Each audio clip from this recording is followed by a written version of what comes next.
आर्यन और नायरा की कहानी किसी बॉलीवुड फिल्म जैसी शुरू हुई थी।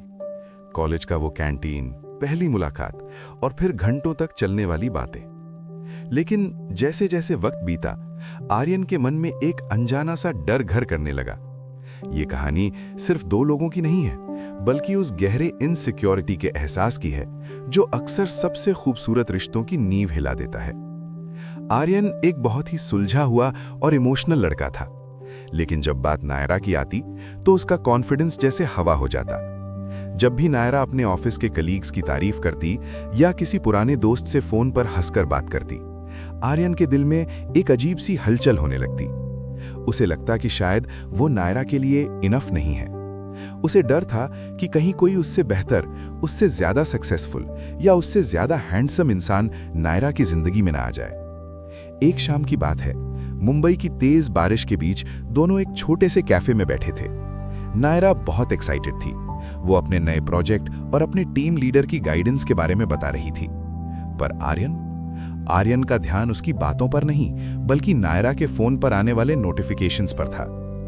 अचानक आर्यन ने टोकते हुए कहा, नायरा, तुम आजकल उस टीम लीडर के बारे में बहुत बातें करने लगी हो। क्या वो सच में इतना ही काबिल है या तुम बस? नायरा चुप हो गई। उसकी आंखों में हैरानी थी और थोड़ा सा दर्द भी। उसने एक गहरी सांस ली और धीरे से कहा, आर्यन, ये तुम्हारी इनसिक्योरिटी बोल रही है या तुम्हारा मुझ पर भरोसा कम हो गया है? उस रात उनके बीच कोई झगड़ा नहीं हुआ, लेकिन एक ऐसी खामोशी छा गई जो किसी भी चीख से ज्यादा शोर कर रही थी। अगले कुछ दिन आर्यन के लिए बहुत भारी थे। वो हर वक्त खुद को दूसरों से कंपेयर करता रहता। उसने जिम जाना छोड़ दिया, अपने काम पर फोकस करना खो दिया और बस इसी सोच में डूबा रहता कि नायरा उसे छोड़ देगी। उसे लगने लगा कि उसका वजूद सिर्फ नायरा के साथ होने से है। अगर वो चली गई तो उसका सेल्फ वर्थ जीरो हो जाएगा। एक दिन आर्यन अपने शहर के एक पुराने घाट पर अकेला बैठा था।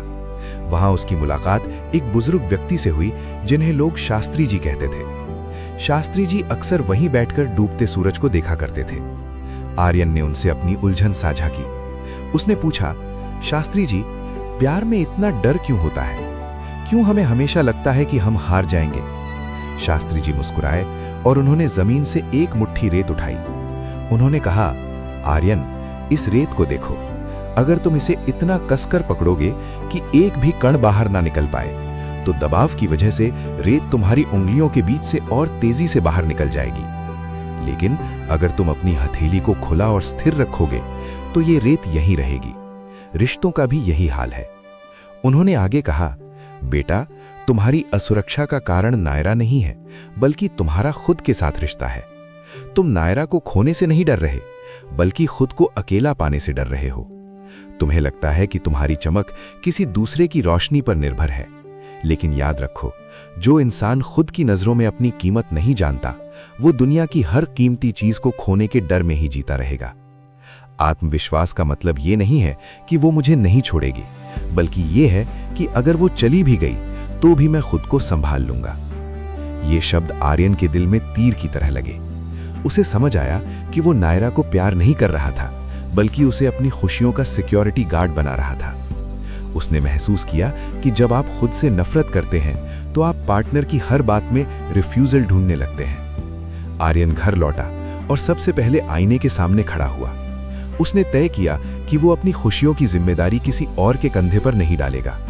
उसने फिर से अपनी हॉबीज पर ध्यान देना शुरू किया, अपनी जॉब में मेहनत की और सबसे जरूरी, उसने खुद को एक्सेप्ट करना सीखा। उसने समझा कि सेल्फ कॉन्फिडेंस कोई ऐसी चीज नहीं है जो बाहर से आती है। ये तो वो शांति है जो आपको तब मिलती है जब आप अपनी कमियों के साथ दोस्ती कर लेते हैं। कुछ हफ्तों बाद वो फिर नायरा से मिला। इस बार उसके चेहरे पर वो पुरानी बेचैनी नहीं थी। जब नायरा ने फिर से किसी काम का जिक्र किया तो आर्यन ने उसे शांति से सुना और पूरे दिल से सपोर्ट किया। नायरा ने महसूस किया कि अब आर्यन उसे कंट्रोल करने की कोशिश नहीं कर रहा, बल्कि उसके साथ ग्रो कर रहा है।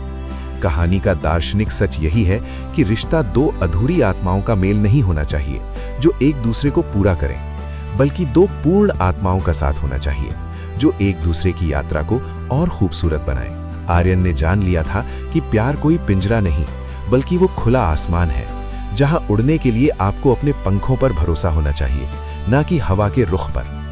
आज वो दोनों साथ हैं, इसलिए नहीं कि उन्हें एक दूसरे की जरूरत है, बल्कि इसलिए क्योंकि वो एक दूसरे के साथ को चूज करते हैं, बिना किसी डर के।